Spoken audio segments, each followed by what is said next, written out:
आणि आता बातमी कोल्हापुरातून आहे। व्यावसायिक गॅस सिलेंडर मिळत नसल्यामुळे अनेक ठिकाणची हॉटेल्स बंद आहेत। एकच नाही तर राज्यातील अनेक अन्नछत्रांना सुद्धा 1-2 दिवस एलपीजी गॅस सिलेंडर तुटवड्याचा परिणाम जाणवू शकतो। कोल्हापुरातील श्री महालक्ष्मी अन्नछत्रामध्ये 2 दिवस पुरेल इतकाच एलपीजी सिलेंडरचा साठा आहे। याचा आढावा घेतला आमचे प्रतिनिधी प्रताप नाईक यांनी। पाहूयात। कोल्हापुरातील महालक्ष्मी अन्नछत्रमध्ये आपण पाहतो की अवघे 2 दिवस पुरेल इतकाच या ठिकाणी कमर्शियल गॅसचा साठा आहे। त्यामुळे आपण पाहतोय की या अन्नछत्र सुरू राहणार की बंद राहणार याबाबत आपण पाहतो की प्रश्नचिन्ह निर्माण झालेलं आहे। अवघे 2 दिवस पुरेल इतकंच या ठिकाणी साठा असल्याचं महालक्ष्मी अन्नछत्रचे राजू मेवेकरी सांगतात। आपण त्यांच्याशी बोलण्याचा प्रयत्न करूयात। खरं तर आपण पाहतो की या अन्नछत्रामार्फत 3 ते 4 हजार लोकांच्या मुखात अन्नदान केलं जातं। काय सांगाल त्याच्यावर? अख्खा ती युद्धामुळं आमच्या या अन्नछत्रावर मोठं संकट निर्माण झालेलं आहे।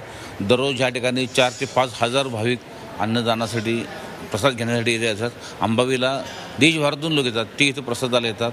पण ह्या युद्धाच्या पार्श्वभूमीवर आमच्यावर गॅस टंचाईचं मोठं संकट निर्माण झालेलं असल्यामुळं अन्नछत्रास 2 दिवस चालेल एवढाच आमच्याकडे गॅस पुरवठा आज शिल्लक आहे। पुढं काय करायचं हा प्रश्न आमच्याकडं मोठा आहे, कारण हे अन्नछत्र चाललं पाहिजे, भक्तांची सोय व्हायला पाहिजे। म्हणून आम्ही सरकारला आणि कलेक्टर साहेबांना विनंती आहे की आमच्या पुरतं किमान हा गॅस उपलब्ध आम्हाला करून द्यावा आणि थोडंफार आम्ही सुद्धा काही अन्नछत्रातले पदार्थ थोडे आम्ही कमी करून आपल्याला सहकार्य करून हे अन्नछत्र सुरळीत चालण्यासाठी आपण सहकार्य करावं। कॅमेरा मिथुन प्रताप नाईक, झी 24 तास, कोल्हापूर।